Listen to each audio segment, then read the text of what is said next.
E eu vejo a importância de estar presente em campanhas. Quando a gente busca por um objetivo e a gente traz um desafio a Deus. Quando a gente faz um pedido insistente para Deus e Ele ouve. Porque quando nós viemos na casa do Senhor, muitas das vezes nós oramos e pedimos ao Senhor algo e às vezes nós nem lembramos da oração. Você se lembra da oração? Quem sabe que você orou domingo? Talvez você nem se lembre da oração que você fez domingo neste lugar. Mas o Senhor, Ele conhece cada pedido e Ele não se esquece de nenhum. Mas quando nós fazemos campanha, seja de oração e viemos na casa do Senhor, nós pegamos um compromisso com o Pai. Eu sempre falo que campanha não pode ser quebrada. Se você inicia uma campanha, você tem que ser contínua com ela. Ela não pode ser quebrada. Se você quebrar, eu sempre aprendi assim, pastor. Se você começar uma campanha acontecer e quebrar ela, você tem que começar tudo de novo. Você perde tudo o que você fez, tem que começar tudo de novo. Mas você tem que ser insistente naquilo que você tem pedido, teu objetivo. E quando eu participava de campanhas, como eu falei lá na Madureira, Deus, Ele ouviu muitos pedidos que eu fiz. E eu também vi muitos pedidos dos meus irmãos da congregação. E almas também foram alcançadas através dessas campanhas. E até mesmo coisas que não foram pedidas, o Senhor concedeu. A campanha, ela é algo muito forte. Por quê? Porque nós se disponibilizamos com um compromisso com Deus. E quando nós temos compromisso com o Senhor, Ele se agrada de nós. Glória a Deus. Mas a palavra do Senhor diz assim: então aproximaram-se dele todos os publicanos e pecadores para ouvi-lo. E os fariseus e os escribas murmuravam, dizendo: este homem recebe pecadores e come com eles? Este texto onde nós lemos, o Senhor vai falar que Jesus estava com certas pessoas com distinção. Tinha ali os escribas, tinha os fariseus e tinha pecadores. Por que eu falo em distinção? Porque os fariseus e escribas olhavam com distinção as pessoas. Mas Jesus, Ele tinha um olhar diferente de nós como ser humano. Porque os escribas, eles tinham um pouquinho mais de intimidade com a lei de Moisés, ou seja, para nós hoje como se fosse a palavra do Senhor, a Bíblia. Então eles tinham conhecimento a mais do que aquelas pessoas que estavam naquele ambiente. Tanto os fariseus quanto os escribas. Eles se aprofundavam em estudar a lei de Moisés, ou seja, para nós, a Bíblia. Mas ali tinha também pecadores, pessoas que não tinham conhecimento da lei de Moisés, porém também não tinham acesso naquela época, porque não era qualquer um que alcançava a lei de Moisés, mas eram pessoas de tradições familiares que cresciam nesse meio e então passava de geração a geração. Hoje, graças a Deus e glória a Deus por isso, que todos nós temos acesso, seja rico, seja pobre, seja doente, seja com saúde, todos nós temos acesso à palavra do Senhor Jesus. Mas naquela época nem todos tinham esse acesso. Então o que gerou naquela época foi curiosidade. Por quê? Porque havia ali um mestre que tinha conhecimento mais do que escribas e fariseus, que era Jesus Cristo. E ele estava naquele local falando sobre uma parábola, ou seja, estava contando sobre algo para vir simplificar, para as pessoas entenderem e compreender aquilo que Jesus queria com o povo. Então Jesus estava ali, então as pessoas chamaram a atenção. Por quê? Porque os fariseus olharam e falaram: mas tem alguém que parece que entende muito bem da lei de Moisés que está aqui. Quem é este homem? Eu quero ouvi-lo, porque a palavra do Senhor vai falar ali que então aproximaram-se dele todos os publicanos e pecadores para ouvi-lo. Então ali estavam várias pessoas para ouvir o que Jesus tinha a dizer. Os fariseus estavam ali por, quem sabe, uma curiosidade para saber quem é este homem aí que tem tanto conhecimento este homem que está aí falando essas palavras com tanto propriedade? E os pecadores estavam ali porque Jesus ele sempre andava com multidões. A palavra diz isso, que Jesus sempre estava rodeado de multidões.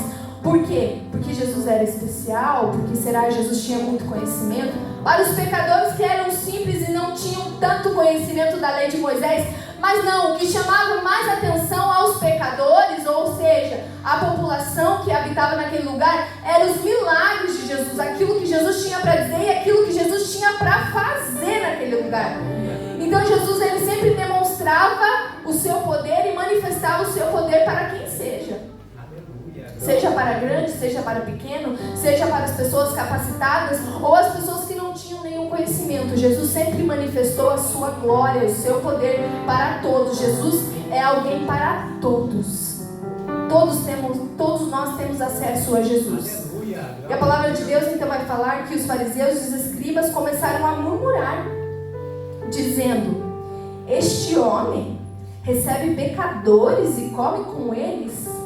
Como todos sabem, eu já mencionei isso, é que os fariseus e os escribas tinham muito conhecimento da lei de Moisés. E então eles tinham muito conhecimento, porém, algumas coisas eles tiravam da lei de Moisés, como praticar aquilo que Jesus praticou, que é o amor, que é a empatia, que é o olhar com um olhar diferente. Então eles olhavam e falavam: este homem que diz ter conhecimento da lei de Moisés, ele está no meio de pecadores e ainda come com eles. Quem é este homem? Porque ele está no meio desse povo e ainda ele come com eles. Então o primeiro olhar que estes homens tiveram era de julgamento com quem Jesus estava e o que Jesus estava praticando. Jesus ele não olha como o homem vê. Aleluia. Nós olhamos como ser humano, pecadores.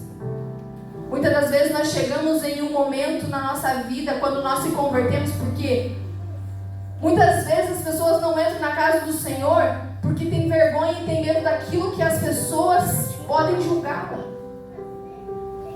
E isso muitas das vezes tira o acesso em Deus, porque nós que somos seres humanos, um dia que fomos redimidos, fomos perdoados pela graça do Senhor, e o Senhor transformou a minha e a tua vida por misericórdia, não por merecimento.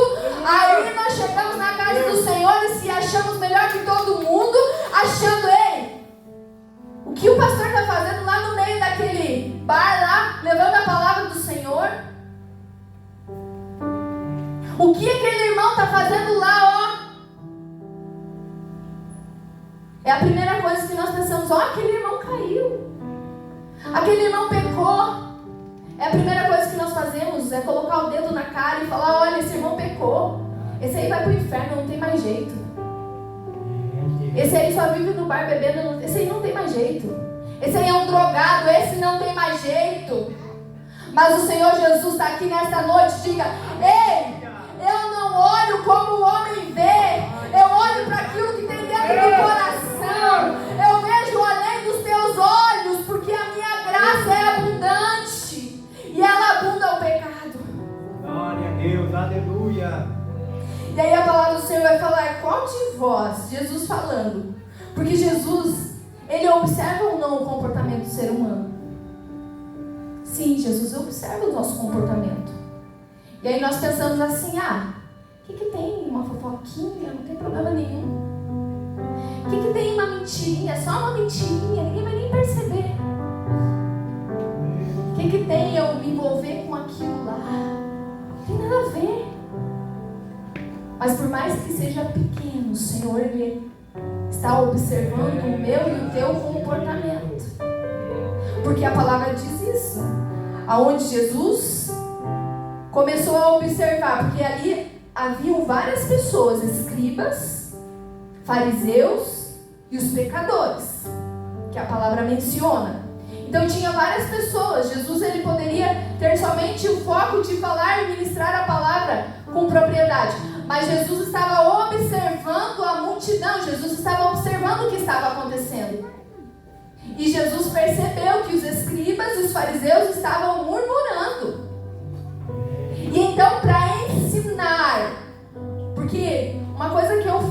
nós quando se convertemos, nós somos disciplinados por Jesus Cristo, pela palavra dele. Porque Jesus sempre quer nos ensinar a ser alguém melhor. Então a palavra vai dizer assim: qual de vós é o homem que, tendo 100 ovelhas e perdendo uma delas, não deixa no deserto as 99 e vai atrás da perdida até encontrá-la?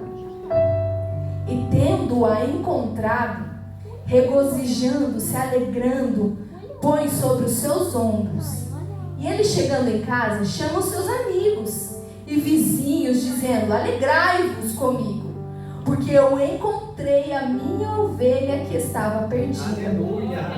E eu vos digo que assim haverá mais alegria no céu por um pecador que se arrepende do que por 99 pessoas justas que não necessitam de arrependimento. Aí no versículo 8 vai dizer assim: ou qual a mulher que, tendo 10 peças de prata e perdendo uma peça, não acende a candeia e varre a casa buscando com diligência até encontrá-la? E tendo encontrado, ela chama as amigas e as vizinhas, dizendo: alegrai-vos comigo, porque encontrei a peça que eu havia perdido. Assim eu vos digo que há alegria na presença dos anjos de Deus por um só pecador que se arrepende. Sabe qual que é a semelhança dessa parábola para as 10 dracmas? É o valor que existe. Para um pastor, 100 ovelhas tem muito valor. Se uma ovelha se perde, o pastor ele sente, porque quando o pastor ele cuida, é como se fosse um filho. Você tem um filho, quem é pai e quem é mãe aqui? Eu sou mãe já, gente. Eu só tenho carne nova, eu já sou uma mãe de uma filha de 12 anos.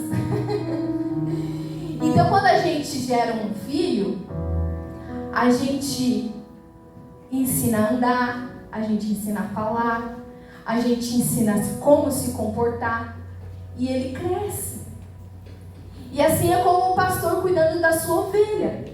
Ele vê a mãe ovelha gerar a ovelhinha, e então ele começa a cuidar, ele começa a observar se está mamando direitinho, ele vai começar a tosar a sua pelagem, ele vai começar a ajudar, a mamãe lá vai começar a ajudar a andar, a se alimentar. O pastor está ali para trazer um auxílio. E uma coisa que eu aprendi uma vez com o pastor, que ele fala assim, ó: pastor, ele é para auxiliar, mas quem gera a ovelha é a ovelha. Pastor não consegue gerar ovelha, mas a mãe ovelha é quem gera a ovelha. Então, ovelha gera ovelha. Pastor é uma ovelha também, que precisa ser cuidado. Pastor é para cuidar, para auxiliar ali as suas ovelhas. Então, o corpo de Cristo é como se fossem membros. Todos os membros são necessários. A gente olha assim, talvez nem dá importância para uma unha que tem na nossa mão. A gente olhando, tendo ela. Você olha e você pensa: ah, não é tão importante uma unha, né? Por que a gente tem unha? Mas tira ela para ver se ela não vai ser importante. Por mais que seja simples, por mais que aos seus olhos você ache que não tem necessidade no teu corpo ter a unha, mas ela é muito importante quando você não tiver ela. E assim é a igreja do Senhor. Na casa de Deus, todos são importantes, todos têm valor na casa de Deus. E às vezes a gente olha assim e fala: ah, eu sou uma pessoa que não tenho muita importância na casa de Deus. Eu não sei o que oferecer para Ele na casa de Deus, no que servir. Porque às vezes a gente olha e a gente vê tantos irmãos com tantos talentos, né? Porque eu falo que onde tem talento é na casa de Deus. Tem muitos irmãos que louvam, outros tocam, né? Tem muitos irmãos que pregam, irmãos que têm eloquência para orar, para falar. Tem irmãos que têm sabedoria para ensinar. Tem irmãos que têm mais um jeitinho com as crianças. Tem irmãos que têm mais um jeitinho com os jovens. Tem irmãos que sabem reger um coral. Então, uma coisa que existe na igreja é talento. Mas aí, às vezes, a gente chega numa situação que a gente olha e fala: mas aonde que eu me encaixo dentro da igreja? Às vezes eu só sei orar e falar com Deus. E às vezes mal isso eu consigo. Soltar palavras que sejam bonitas para Deus. Mas a única coisa que Deus realmente se importa é com o coração sincero, verdadeiro e quebrantado. Glória a Deus. Às vezes a gente se preocupa tanto em como fazer bonito e esquecemos do mais essencial, que é um coração quebrantado e verdadeiro diante de Deus. E aí nós queremos se fantasiar de algo que nós não somos. E aí o Senhor fala: ei, por que você quer embelezar tanta coisa se eu sou simples? O meu acesso é simples. É somente ser verdadeiro. É somente abrir a tua boca e falar aquilo que está dentro do teu coração, na tua simplicidade. E aí a palavra do Senhor vai falar assim que qual é o pastor que tendo 100 ovelhas, de repente uma se perde? Porque para quem não sabe, é muito fácil uma ovelha se perder do seu rebanho. Por quê? Porque a ovelha, os olhos dela, ela não tem foco na frente. Ela só consegue ver ao redor, mas na frente ela não consegue. Então é muito fácil da ovelha se perder do seu rebanho. E por isso que há necessidade de ter um pastor para auxiliar o caminho que se deve andar a ovelha, o seu rebanho. Mas quando a ovelha se perde, por ter essa dificuldade na sua visão, se ela se perde aonde ela vai, ela se fere, porque ela não consegue enxergar o foco da frente. Então, por onde ela caminha, ela pode se ferir com galhos, com espinhos. Ela pode ficar com frio, ela pode ficar com medo, né? Porque, para quem não sabe também, a ovelha ela não é caçadora. A ovelha ela é uma presa no meio animal. Então, é muito fácil dela ser presa. Então, ela pode ficar com medo se ela estiver longe do seu pastor, do seu rebanho. A ovelha também tem a dificuldade da sua pelagem, assim como cachorro, gato, às vezes ele troca o pelo. Agora a ovelha não. A ovelha, a lã vai crescendo, crescendo, crescendo, crescendo. Se o pastor não tosar, ela vai vir carrapato, vai vir bicho, vai vir superaquecimento. Porque, para quem não sabe também, a ovelha, ela tem um controle de aquecimento no seu corpo. Mas quando essa lã fica muito grande, acontece de ter um superaquecimento na ovelha e ela ter falta de controle da sua estabilidade corporal. Isso pode gerar doença sobre a vida dela. E da mesma forma é a gente como ser humano. Por que Jesus falou dessa parábola? Para mencionar como um ser humano pode se portar na sua vida. Se ficar longe do Senhor Jesus. Se ficar longe do corpo de Cristo. Corre perigo quando nós estamos longe do rebanho, longe da igreja do Senhor. E aí eu já ouvi pessoas falar assim: ei, não precisa ir na igreja. Eu acredito muito em Deus, tenho muita fé em Deus. Amém. Sou uma pessoa que respeito demais, gente. Se vocês me conhecerem no dia a dia, vocês vão saber que eu respeito demais a opinião das pessoas. Respeitar é uma coisa, agora concordar é outra, né? E eu não concordo com essa fala onde fala assim: ei, não precisa eu ir na igreja, frequentar a igreja para que eu tenha proximidade de Jesus, mas a igreja é necessária para que você tenha boas condutas diante de Deus. Porque quando a igreja está unida, quando o rebanho está unido, ele sabe o caminho que deve andar.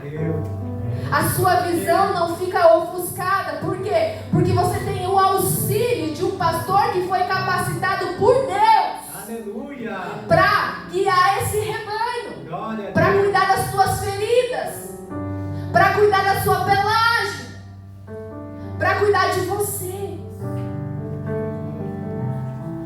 É muito bom, como o irmão falou aqui, a gente precisa ter fé. Hoje em dia, o que falta muitas das vezes nas nossas vidas é fé, é acreditar verdadeiramente em Deus. E aí, no tempo passado, quem é mais antigo aqui vai lembrar que talvez você já pode ter, os seus olhos já contemplaram, quem sabe, uma cura, quem sabe uma libertação. E hoje em dia quase a gente não vê mais isso. Por quê? Porque Jesus mudou? Não. Pela falta da nossa fé. Porque nós não acreditamos Jesus faz. Porque quando nós estamos no meio da dificuldade do problema, nós achamos que Jesus não faz e nós tentamos agir das nossas próprias mãos, com as nossas próprias mãos nós tentamos agir, resolver aquele problema. E aí quando nós chegamos no fundo do poço, é que nós olhamos para Jesus e aí corremos falando: Pai, tem misericórdia de mim, porque já não está ao meu alcance. E aí Jesus, pela sua misericórdia, a sua graça, estende a sua mão e te tira lá de dentro do poço. Glória a Deus. Sabe, nós precisamos olhar para Jesus como um pastor, como um pai que quer cuidar das suas ovelhas. Aleluia. Mas esse pai também, muitas das vezes, não é só assim. Porque nós, às vezes, somos filhos rebeldes. Nós queremos tudo do nosso jeito, da nossa forma. E aí, às vezes, Deus diz não pra gente. Por quê? Porque nós não entendemos, como a ovelha. Ela não sabe o caminho que deve andar. Ela não sabe distinguir, para quem não sabe aqui, a ovelha, ela não sabe distinguir, tirar a erva, o que é erva boa e o que é erva ruim. Se o pastor colocar uma erva ruim dentro do prato dela, ela vai comer erva ruim. Porque ela não sabe o que é bom e o que é ruim. Por isso que precisamos de um auxílio do nosso pastor. Aleluia. Pastor humano e pastor do céu, que é o nosso Glória a Pai. Deus. Aleluia. Nós precisamos desse auxílio. Aleluia. Mas eu quero falar para você nessa noite que talvez você se sente sem valor, sem amor, sem carinho. Sabe, a nossa geração, o que ela mais tem passado é por traumas. Traumas de infância, traumas no casamento, traumas... Hoje mesmo eu escutei uma mãe falando assim: eu casei muito nova, ela falando, né? Eu casei muito nova e meu marido era usuário de drogas.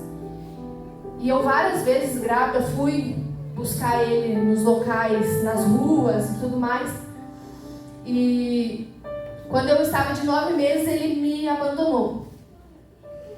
E agora, faz 1 ano isso, ela foi agora, eu tenho passado crise de ansiedade.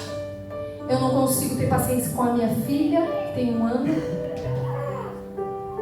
Eu não consigo ter estabilidade no meu casamento, por mais que eu tenha um sentimento por ele, mas ele vive na rua e aí ele vive nessas situações, eu não consigo mais conviver com ele porque eu não tenho paz. E ela com 17 anos, no seu primeiro relacionamento, já teve um trauma de família. E aí ela me contou: eu me sinto culpada porque eu não consigo ter o amor de mãe. E aí a minha filha fica com mais a minha mãe, com a avó, dorme com a avó, porque eu não consigo ter amor de mãe. E todo esse trauma gerou tudo isso dentro da vida dela. Hoje ela tem 18 anos. E tudo isso gerou na vida dela um trauma. E a nossa vida também é assim. Todos nós aqui temos algum tipo de trauma. Alguns são maiores e outros menores.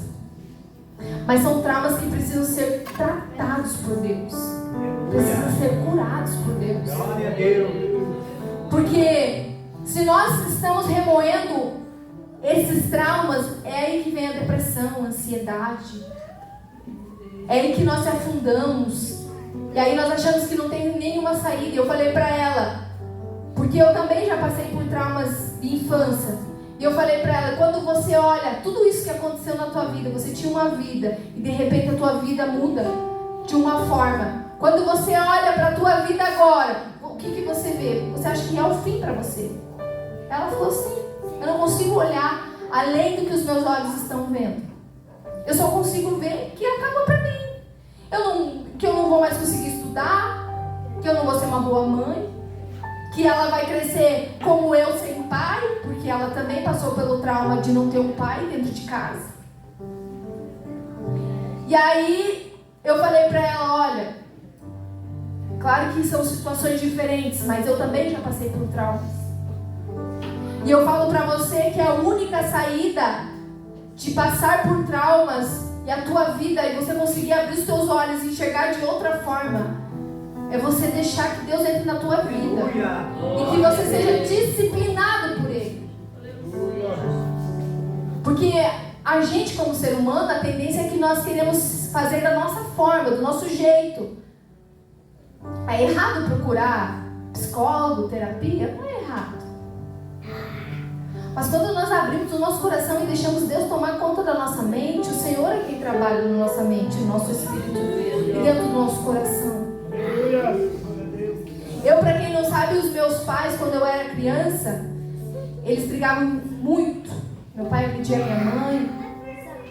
E eu passei por trauma de infância. Eu me recordo, eu me lembro disso até hoje. Já estou com 30 anos e eu me recordo da minha infância, meu pai agredindo a minha mãe. E eu cresci com isso. E aí a gente, como adolescente, a gente cria também essas personalidades, vamos falar assim, nervosas, né? E eu era muito nervosa, gente. Talvez eu já tenha contado aqui. Mas eu era muito brava em casa com o meu marido. Hoje eu sou mais calma. Estou mais tranquila. Mas tudo aquilo que eu vivi dentro da minha casa, com os meus pais, eu trouxe também para a minha família. E a tendência dos nossos traumas é replicar aquilo que nós vivemos. Por isso que isso precisa ser quebrado na nossa vida. Por isso que nós precisamos ter disciplina dentro daquilo que o Senhor tem nos ensinado através da palavra dele. Para que a gente saia desse mundo achando que é o fim da nossa vida, que nós não vamos crescer espiritualmente na nossa vida. Porque quando tudo isso aconteceu, e eu engravidei nova, com 17 anos também. E quando isso aconteceu na minha vida, eu pensei, não, agora é o fim para mim. Eu não vou mais poder estudar. Eu estava entrando para a faculdade. Falei, não vou mais poder estudar. E eu vou ficar limpando casa e cuidando do meu marido. E cuidando da minha filha. Não consegui enxergar além disso. Não que seja errado, mas... Amém, irmã? Se o teu coração, se o teu chamado é para cuidar da tua casa, da tua família, e não é para trabalhar. Mas era o meu sonho fazer faculdade. Era meu sonho estudar, era meu sonho trabalhar, não para que eu tire a autoridade do meu marido, mas era um sonho também de poder auxiliar ele. E com 20, eu tô com 28 anos, um dia me deu um estalo na cabeça. Meu irmão falou assim pra mim, meu irmão tem 50 anos, e ele se formou com 40 anos na faculdade, ele é topógrafo. E ele falou assim pra mim, nossa, o meu sonho é te ver formado. E aquilo me deu um estalo. Eu falei, não, eu tô muito velha já agora para se formar, não vou correr atrás disso não. Aí ele falou, que isso, eu tenho 40 anos, me formei em topógrafo. E sabe aquilo que brotou na minha mente? E aí eu olhei e falei, Deus, o Senhor trabalha perfeitamente em cada situação. Quando eu tinha os meus 17 anos, que eu achei que era o meu fim, eu falei assim, agora eu vou ser só para limpar a casa e cuidar do marido, da minha filha, e isso é um belo trabalho, é lindo, é talentoso, continuo fazendo isso, exercendo esse trabalho em casa. Mas como era meu sonho, como eu falei para vocês, e eu achei que aquilo era meu fim, eu falei, Deus, o Senhor sabe dos meus sonhos, o Senhor sabe que eu gostaria muito de exercer uma faculdade, o Senhor sabe que eu gostaria de ter um bom trabalho para cuidar da minha casa, ajudar o meu marido, auxiliar a minha família. Só que esse tempo, quando eu passei esse tempo de 10 anos em casa, eu não entendia o porquê que Deus... Porque, irmãos, eu tentava arrumar trabalho, não dava certo. Não dava certo. Todos os trabalhos que eu entrava não dava certo.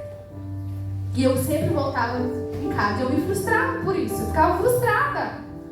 Mas Deus, o que está acontecendo? Eu não consigo. Quando a minha menina fez 10 anos, exatamente 10 anos, foi o momento que eu me inscrevi na faculdade. E as portas se abriram de emprego para mim. E eu olho para trás e eu falo, Senhor, obrigado por o Senhor ter me guardado. Aleluia. Porque foram 10 anos para que eu esteja presente na vida da minha filha. Foram os momentos que eu ensinei ela a ser alguém, ensinei ela a amar Jesus, ensinei ela com os meus exemplos de atitudes dentro da minha casa, a ser quem ela é. Porque para quem não sabe, 10 anos a criança já está bem formadinha da mente. Ela já sabe mais ou menos o caminho que deve seguir, o que ela deve fazer, já sabe, né, as tarefas que ela deve cumprir. Então às vezes a gente não entende situações, por mais que aos nossos olhos é ruim, mas o Senhor, Ele cuida de cada detalhe da tua vida. O Senhor, Ele não esquece de você, Ele não esquece do teu filho, Ele não esquece da tua família. Eu não sei por que causa você está aqui. Eu não sei se você está aqui por uma causa que é tua. Eu não sei se você está aqui pelo teu filho, pela tua filha. Eu não sei se você está aqui por conta de algo judicial. Eu não sei o motivo que você está aqui. Mas de uma coisa eu sei, eu tenho convicção disso, porque eu vivo todos os dias experiência com Deus. Eu vivo tudo aquilo que Deus tem prometido na minha vida. É que o Senhor está cuidando detalhadamente da tua história. O Senhor não esqueceu da tua vida. O Senhor não esqueceu dos teus filhos. O Senhor não esqueceu daquilo que você incansavelmente tem pedido para Ele. Aleluia. O Senhor sabe da tua necessidade. Porque por mais que nós olhamos para nós mesmos e falamos, Senhor, eu não tenho valor algum. Eu só sei pecar contra Ti. Mas o Senhor olha e fala assim, ei, eu olho para dentro do teu coração e na minha mão eu sei o que eu posso fazer na tua vida para alcançar outras vidas. Glória a Deus. Aleluia, Jesus. Sabe, por mais simples que às vezes seja a tua oração, por mais que você não saiba orar e não saiba falar, a Bíblia vai falar que o Espírito Santo, ele leva com gemidos inexprimíveis as nossas orações ao Senhor. Ele leva perfeita a tua oração até Deus, como um perfume agradável. Mas o Senhor, Ele não quer falsidade da tua parte, Ele quer sinceridade e o coração quebrantado diante dEle. Ele sabe, Ele conhece o teu valor. E aí em Romanos a palavra de Deus vai falar assim, quem nos separará do amor de Cristo? O que nos separa do amor de Deus? Será que é a tribulação? Será que quando nós estamos atribulados, nós falamos, ei, Deus não olha mais para mim, porque eu só passo por tribulação? Será que é a angústia que te separa do amor de Deus? E você fala, Deus não olha para mim porque eu sou angustiado? Será que é a fome quando você passa necessidade dentro da tua casa e às vezes você não tem um centavo dentro do bolso para comprar um alimento? E aí você olha para Deus, Deus, você me esqueceu, porque eu não tenho o que dar para o meu filho, porque eu não tenho o que oferecer dentro da minha casa. Será que é o perigo ou a espada? Mas eu estou convencido de que nem a morte, nem a vida, nem os anjos, nem os principados, nem as potestades, nem as coisas do presente, nem as coisas do porvir, nem a altura, nem a profundidade, nem alguma outra criatura será capaz de nos separar do amor de Deus que está em Jesus Cristo, nosso Senhor. Aleluia, glória a Deus. Eu não sei o que você cometeu ao longo da tua vida. Eu não sei quais foram as tuas atitudes e quais são os teus comportamentos até hoje.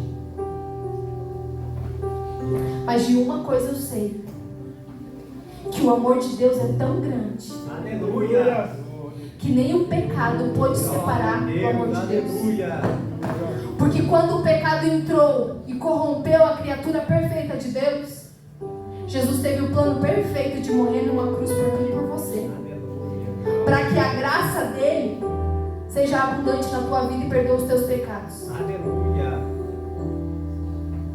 Esse é o verdadeiro amor de Deus. Glória a Deus. Aleluia. Nós que somos corruptivos, nós olhamos para nós e falamos: pequei contra Deus.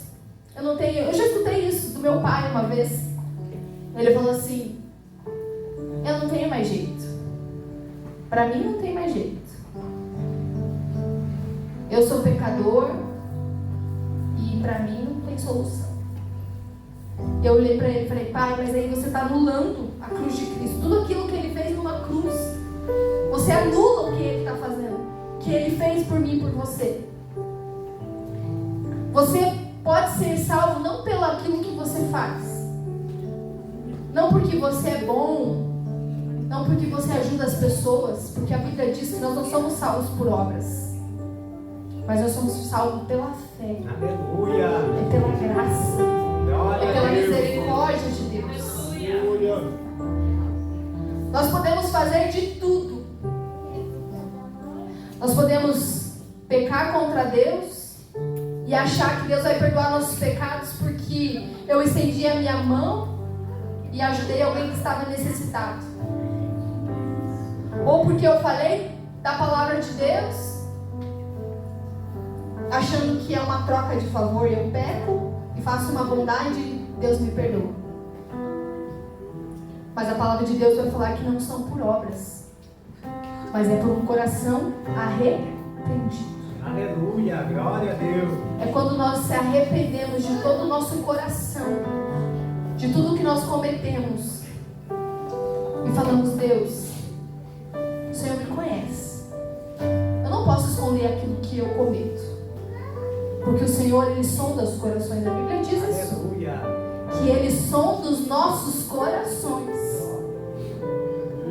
E Ele sabe exatamente o que se passa neste segundo, na tua mente agora. Aleluia. E nós não podemos esconder isso do Senhor. Por isso que quando a palavra de Deus vai falar que quando o pastor vai atrás dessa ovelha perdida, e ele coloca em seus ombros e leva de novo ao redil com as outras ovelhas, ele chama os seus amigos e vizinhos e pede para que ele se alegre, porque ele encontrou a ovelha perdida. Aleluia. Sabe por quê? Às vezes aos nossos olhos nós achamos estranho. Nossa, mas o pastor vai abandonar 99 ovelhas para ir atrás de uma. Será que não tem mais valor 99 ovelhas do que uma só? Será que não era melhor deixar aquela ovelha morrer e ficar com as 99 do que sair do redil, arriscar essas 99 ovelhas para ir atrás de uma? Mas 99 ovelhas, elas são obedientes. Elas já têm entendimento suficiente para ficarem sozinhas. Aleluia. Diferente de uma que está perdida, que não sabe para onde vai, não sabe o que fazer, não sabe como comer, não sabe se cuidar. Aleluia. E aí o nosso olhar, quando alguém comete um pecado e cai dentro da igreja, é fazer como as 99 ovelhas. Deixa ela lá. Isso aí não tem mais jeito. Pastor, deixa a ovelha. Essa não tem mais jeito, esse aí não vai mudar. É isso que muitas das vezes nós escutamos dentro da igreja. E aí, em vez de nós acolhermos, quando ela volta para a igreja e se reconcilia com o Pai, os nossos olhos são de quê? Nossa, pastor, mas você colocou o irmão lá para cantar. Caiu, pecou e está lá cantando agora.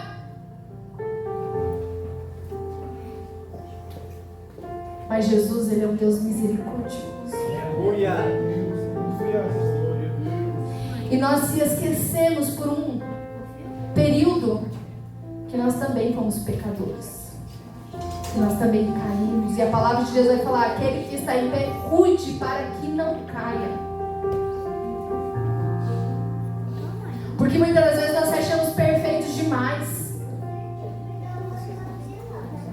Nós olhamos com olhares maliciosos e esquecemos que nós também somos pecadores. Que alguém precisa da tua ajuda que alguém precisa do teu conselho, que alguém precisa do teu abraço, que alguém precisa do teu sorriso para se erguer na vida novamente. Aleluia. Porque nós não olhamos por dentro como Jesus olha. Nós olhamos por fora, para o superficial. Mas nós não olhamos para os traumas que aquela pessoa passou. Essa semana mesmo eu estive no meu trabalho, que eu estou no meu trabalho numa área diferente agora. E eu estive num enterro onde a mãe enterrou seu filho. E eu imagino eu como mãe, um pouquinho da dor que aquela mãe passou. De ter que enterrar um filho. Por conta de más companhias. Por conta de ter um vício que muitas das vezes não tem um auxílio. Você consegue imaginar a dor de uma mãe de ver um filho que ela criou com tanto amor e carinho ser enterrado, o único filho que ela tinha. Essa dor é irreparável ao ser humano. Mas alguém que pode suprir essa dor e esse vazio é somente Jesus Cristo. Essa mãe que passou por isso, ela tem que ter a ajuda de alguém. Porque senão ela vai chegar num momento crítico. Se já não estiver passando por isso e não querer nem viver mais, eu me coloco no lugar, irmãos. Se eu perdesse a minha filha da forma que ela perdeu, eu não ia querer viver mais. Por isso que nós precisamos de auxílio um dos outros. A igreja precisa se unir, o povo de Deus precisa se unir em prol das pessoas. Parar de se olhar para si próprio, olhar para dentro de nós mesmos, olhar somente para os nossos problemas. Mas nós esquecemos que o meu problema pode ser grande, mas tem problemas maiores ainda que os meus, que pessoas estão passando. Mas aí nós olhamos para o problema do próximo e falamos: eu quero problema para mim, já tenho os meus. Mas não é isso que Jesus ensina. Jesus ensina a ir atrás da ovelha que está com ferida, que está com problema, que está com medo, que está com fome, que está com dificuldade. E o que Jesus fala? Para colocar no ombro e carregar. É isso que Jesus ensina. E aonde está a igreja? Está parada, está calada diante dos problemas que estão acontecendo neste mundo. Por que antes nós escutávamos tantos testemunhos falando: eu era um viciado em bebida alcoólica e hoje eu sou pastor. Porque eu era isso, porque eu era aquilo, e hoje a gente não ouve mais isso. Por quê? Porque todo mundo olha para o seu próprio umbigo. Ninguém quer ajudar mais ninguém. Irmãos, nós estamos passando por dificuldades nesse mundo. Nós precisamos olhar como Cristo olhava. Nós precisamos olhar como Jesus olha, irmãos. Glória a Deus. Senão vocês entendem quantas almas vão para o inferno por culpa de minha e sua, porque nós não olhamos para o nosso irmão como Jesus olha. E aí Jesus vai falar: apresente as suas mãos diante de mim. E aí nós vamos abrir as nossas mãos. Falar: Senhor, eu olhei para mim. Eu não tive tempo para ir pregar. Eu não tive tempo para falar do teu amor. Eu não tive tempo para falar que Jesus salva, que Jesus liberta, que Jesus pode mudar a tua história. Eu estava ocupado demais. Se arrependam enquanto tem tempo. Enquanto há tempo, se arrependa. Porque naquele grande dia, Jesus ainda tem misericórdia de nós, porque nós estamos aqui na terra. Mas vai chegar, quando chegar lá no céu para prestar conta para Deus, que Jesus vai falar: aparta de mim, porque eu não te conheço. Porque quando eu precisei de ti, de como um instrumento você virou as costas. Você tapou os teus olhos e falou: não, eu não estou vendo porque esse não é meu problema. Esse não é minha dificuldade. Essa crise que essa pessoa está passando, depressão, não quero saber, o problema é dela. Sabe por que muitas pessoas chegam em um momento de suicídio? Porque não tem auxílio, porque não tem socorro, porque pede ajuda e não estendem a mão.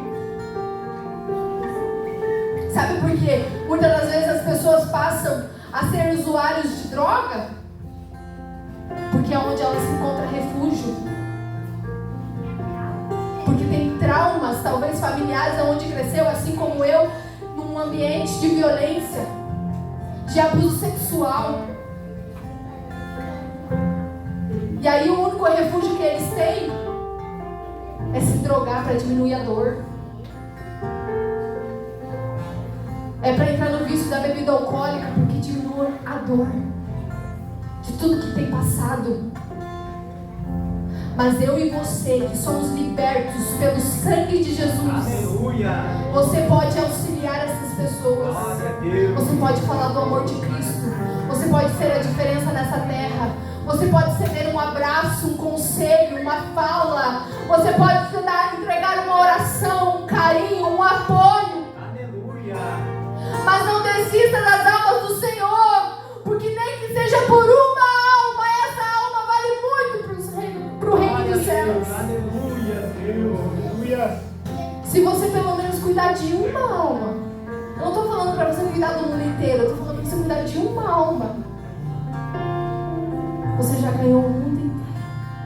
Aleluia, se pode ver. Oh Deus, tu és santo. Igreja, nós precisamos se posicionar enquanto é tempo. Nós precisamos se arrepender enquanto é tempo. Porque a hora é chegada, eu não sei o dia de amanhã, eu não sei o que pode acontecer comigo daqui 10 minutos. Porque a minha vida está sendo trilhada por Jesus, por Deus. Mas eu sei do meu agora. Eu sei o que eu posso mudar agora. Eu sei o que eu posso melhorar agora, irmãos. Eu quero fazer esse momento um momento de arrependimento. E não adianta você falar pra mim assim: que arrependimento, eu sou perfeito. Eu vou na igreja todos os dias, eu leio a Bíblia, eu oro. Mas só pra mim te falar, eu que estou pregando aqui, eu sou pecadora. Eu peco contra Deus. E eu gostaria que você fechasse os teus olhos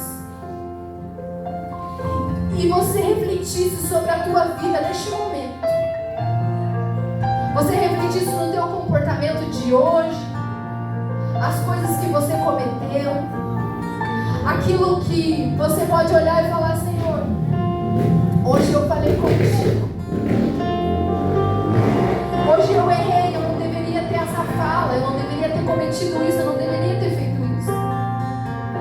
Mas é difícil para mim, Senhor, eu tenho tentado, eu tenho criado forças, mas eu não consigo, Pai. Mas eu estou aqui como um homem, como uma mulher, que é teu filho, que é a tua filha, que te ama. Por mais as dificuldades, mas estamos aqui como filhos que o Pai tem misericórdia.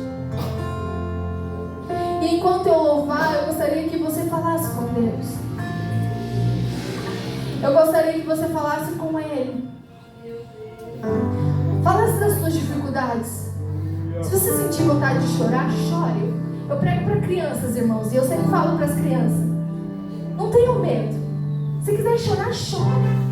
Você está no melhor lugar para chorar, para sorrir, para se alegrar, para falar dos teus problemas. E eu gostaria que você não olhasse para o lado, nem para a direita nem para a esquerda, mas se concentrasse no céu. Amém? Quando